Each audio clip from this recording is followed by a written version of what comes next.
Lectura del Santo Evangelio según San Lucas. En aquel tiempo Jesús, levantando los ojos hacia sus discípulos, les decía: Bienaventurados los pobres, porque vuestro es el reino de Dios. Bienaventurados los que ahora tenéis hambre, porque quedaréis saciados. Bienaventurados los que ahora lloráis, porque reiréis. Bienaventurados vosotros cuando os odien los hombres y os excluyan y os insulten y proscriban vuestro nombre como infame por causa del Hijo del Hombre. Alegraos ese día y saltad de gozo, porque vuestra recompensa será grande en el cielo. Esto es lo que hacían vuestros padres con los profetas. Pero ay de vosotros los ricos, porque ya habéis recibido vuestro consuelo. Ay de vosotros los que estáis saciados, porque tendréis hambre.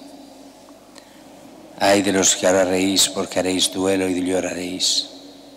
Ay si todo el mundo habla bien de vosotros. Eso es lo que vuestros padres hacían con los falsos profetas. Palabra del Señor.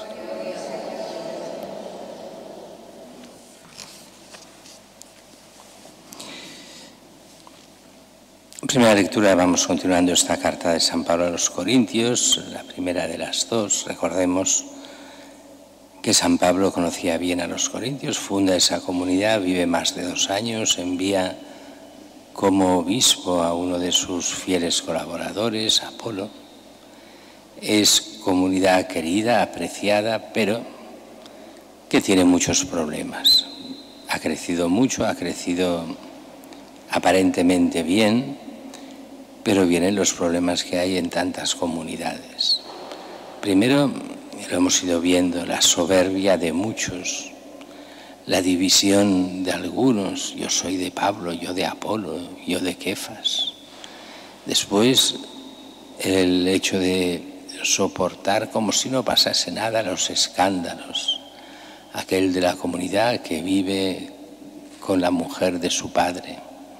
Y así llegamos, bueno, hay muchas más cosas que hemos ido viendo, y ahora vienen los consejos que da Pablo. Y viene este consejo sobre el celibato, que es novedad en el Nuevo Testamento, novedad, pero porque está en Cristo. O sea, Pablo es el mejor intérprete de Cristo. Y el gran célibe por excelencia es Cristo, porque su esposa es la Iglesia. Él que se da del todo por la Iglesia, por eso será siempre célibe y a la vez siempre casado con esta Iglesia a la cual se da del todo hasta la muerte y muerte de cruz, para redimir a todos los hombres. ¿Qué hacer los que no están casados? ¿O qué hacer los que están casados? Cuando llega el reino de Dios y se convierten a la fe, ¿hay que abandonar a la mujer o al marido? ¿Hay que casarse o mantenerse célibe? Hoy en día la mayoría de gente dice, no, lo normal es casarse. Y dices, hey, cuidado que hoy en día se plantea muy mal esto del matrimonio, porque se considera que, bueno, de forma natural todo el mundo se ha de casar. Bueno, mejor dicho, emparejarse ya hoy, porque hoy casarse ya se casa casi nadie. Se casan poquísimos, pero cuando uno va al Evangelio y va a Pablo, ¿qué es lo que él va diciendo? Dice, en el fondo, hemos de tener claro una cosa: este mundo se acaba. Este mundo dura lo que dura y dura poco, mucho menos de lo que los jóvenes creen. Los jóvenes se piensan que, bueno, hay muchos años por delante y los años van lentos. Y los viejos saben que los años van rapidísimos y que sobre todo los más ancianos, los que pasan de 100 años y tienen la cabeza bien, son los que más se han dado cuenta de lo rapidísimo que ha pasado absolutamente su vida. Y como han pasado tantos con muchos menos años y ya no están desde hace mucho. Entonces, para Pablo, toda la vida es una preparación al cielo. Toda la vida es encuentro con Cristo para vivir de cara a la salvación eterna. Entonces, el matrimonio o el celibato, ¿qué es mejor? Y entonces dirá San Pablo de forma clara, mejor el celibato, porque te da esa libertad de poder actuar para Dios. Ahora bien, ¿es pecado casarse? No. Esto Juan Pablo II lo explicará muy bien cuando nos pone todas aquellas catequesis sobre el matrimonio y la familia, entendido el matrimonio como una vocación cristiana, pero no como la plantean muchos. Bueno, casarse o ajuntarse para estar juntos, para que de alguna forma solo una ayuda mutua. No, es mucho más que eso. Es lo que se llamaba la iglesia doméstica. Quien es célibe hace bien. Quien se casa no peca. Siempre que se case cristianamente. Esto muchas veces en el Nuevo Testamento se quejan de que algunos no lo hacen ante el obispo, que algunos simplemente se juntan, y eso no es la voluntad de Dios, ni mucho menos, porque en el matrimonio quien actúa de forma directa es Dios mismo, por eso es un sacramento. Por eso, si estás libre de mujer, no busques mujer. Sería lo ideal, vivir para Dios y solo para Dios. Pero si te casas, no haces mal. Siempre que te cases bien y lo quieras hacer bien hechas las cosas. Bien, y dice, ¿por qué? Porque el momento es apremiante. Así queda como solución ante el Dios que está a punto de llegar, o sea, nosotros llegar a Dios, que los que tienen mujer vivan como si no la tuvieran, los que lloran como si no lloraran, los que están alegres como si no se alegraran, los que compran como si no poseyeran, los que negocian en el mundo como si no disfrutaran de él. O sea, no son fines en sí mismos, ni las cosas, ni el llorar, ni las posesiones, los negocios. Este mundo no es un fin en sí mismo, sino entender que todo lo que hay aquí es solo un medio para llegar a Dios. Si lo cogemos como un fin en sí mismo o un medio para nosotros, simplemente estar bien, pasando de los demás, entonces es cuando vamos mal. Y a partir de aquí se entiende bien el Evangelio de hoy. Porque el Evangelio de hoy, que es, ayer ya empezábamos a decirlo, Jesús ha nombrado a los apóstoles, los ha instituido y empieza lo que le llama el sermón de la plana, lo que sería en lenguaje de San Mateo el sermón de la montaña, más o menos. Pues en el Evangelio de Lucas hay un sermón parecido, no el mismo, que es el de la plana.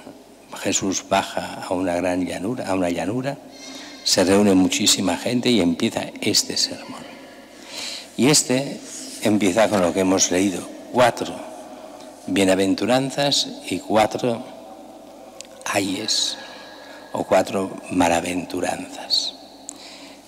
Y fijaros bien que entra en la mentalidad de Pablo, o mejor dicho, Pablo ha entrado muy bien en esta mentalidad de Jesús. Bienaventurados los pobres, porque vuestro es el reino de Dios. Bienaventurados los que ahora tenéis hambre, porque quedaréis saciados. Bienaventurados los que ahora lloráis, porque reiréis. Pablo se referirá a los ayes más que a las bienaventuranzas. Pero estas bienaventuranzas solo se entienden cuando uno entiende el mundo judío, donde estaban los famosos anahuim. ¿Quiénes eran estos anahuim? Eran aquellos que, siendo muy pobres, tenían puesta toda su confianza en Dios y preferían ser pobres a robar, preferían ser pobres a aprovecharse de los demás, preferían ser pobres al asesinato. Eran los que, ante las dificultades del mundo, primero está Dios. Por eso estos son los bienaventurados, porque no viven según el mundo, no viven según el odio, la envidia, sino que teniendo poco, viven en Dios. Los que tienen hambre, los que lloráis, los pobres, Mateo lo dirá muy bien, los pobres en el espíritu, o sea, que han sabido ser pobres por dentro, que no viven solo del odio a los demás o la envidia. Y sobre todo también esta última, que está igual también en Mateo, Bienaventurados vosotros cuando os odien los hombres, os excluyan, os insulten, proscriban vuestro nombre como infame. Por causa del Hijo del Hombre, alegraos ese día y saltad de gozo, porque vuestra recompensa será grande en el cielo. En el fondo, todas las bienaventuranzas se refieren a la relación de las cosas del mundo nuestras con Dios. ¿Estamos con Dios o estamos con el mundo? Y entonces, ante esas bienaventuranzas vienen las malaventuranzas. Y estas nos las ha explicado de alguna forma la primera lectura. Ay de vosotros los ricos, ya habéis recibido vuestro consuelo. ¿Os acordáis que decía Pablo? Cuando negociéis como si no negociaseis. Ese no es el fin, el negocio, el tener, las posesiones, las riquezas. Aquel que es rico, que solo piensa en sí mismo, máximo en su familia. Aquel que vive de rico, aquel que pasa del pobre. Recordemos Lázaro y el rico, al rico que llamamos Epulón, pero que en realidad no sale su nombre en el Evangelio como Epulón, porque el rico no es nadie, ni tiene nombre. Es aquel que ha pasado de los pobres, ha pasado de los demás, solo ha vivido para sí, para su familia y sus amigos, solo vistiendo de lujo, teniendo las grandes cosas, pero que ha pasado de aquellos que lo necesitaban. Ay de los ricos, estos ricos, que creen que lo que tienen es suyo y han recibido su recompensa. Están acabados. Ante Dios no tienen nada que hacer. Oh, esto es muy duro para los ricos. Para estos ricos sí, porque estos ricos van directamente contra Dios y contra el Evangelio. Contra Dios si no han hecho nada malo. Dirá el rico Epulón. No lo dirá así, pero lo dejará entrever. Pues sí, contra Dios. ¿Por qué han actuado contra Dios? Porque no han entendido que todo lo que tenemos, toda la creación, todas las cosas, son de Dios. Él es el creador y señor de todas las cosas. Cuando un rico dice, esta riqueza es mía, y porque es mía hago lo que me da la gana, está diciendo, yo estoy contra Dios, que no reconozco que esto no es mío, es de Dios. Y yo soy solo administrador para el bien de su familia, sí, para el bien de sus amigos, muy bien, pero también para el bien de aquellos que más lo necesitan. Cuando uno se cree poseedor, si fuera suyo se lo llevaría al cementerio y a la otra vida. Si lo ha de dejar aquí es que no es suyo, sino que es de Dios y Él lo tiene en préstamo para hacer el bien. Y si no hace el bien, ay de los ricos, y han recibido su recompensa. Y en esa mentalidad de los ricos, los que están saciados, los que reís, tendréis hambre los saciados, haréis duelo y lloraréis los que reís, o sea, aquellos que viven su vida en este sentido del sin Dios, solo para ellos mismos.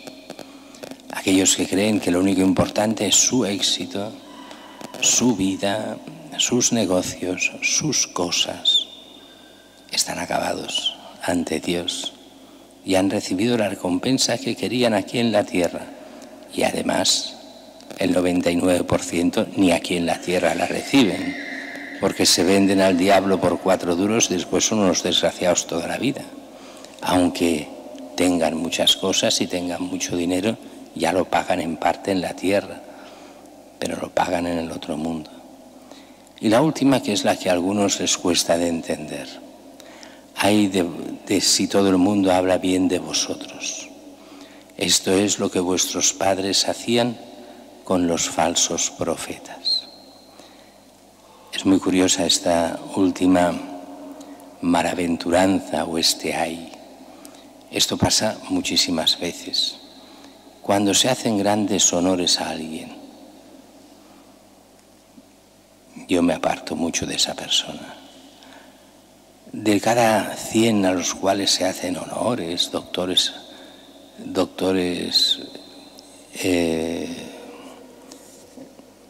a nivel de, bueno, por hacerlos, o sea, solo como por honor, honoris causa. Este tipo de gente que recibe medallas, condecoraciones. ¡Ay, Señor! Por uno que realmente lo merezca, 99 no se la merecen. Y son simplemente o porque se han pagado, o para pagar favores, o para quedar bien unos y otros, y ahora me lo haces tú por mí y mañana yo por ti. Pero cuando analizas su vida, un desastre. Y esos son los que tienen los grandes honores, los que hablan bien, toda la gente que se habla bien de ella en los diarios, en las noticias. ¡Ay, Señor! Incluso, dejádmelo decir mal dicho, cuando de un cura o de un obispo hablen bien en los medios de comunicación, 90% de posibilidades de que sea el peor cura y el peor obispo. Siempre hay un 10%, un 1% al menos que se salvan, que hablan bien con razón, pero muy pocos. ¿Por qué? Porque los medios de comunicación están con el mundo. ¿Y a quiénes alaban? A los suyos.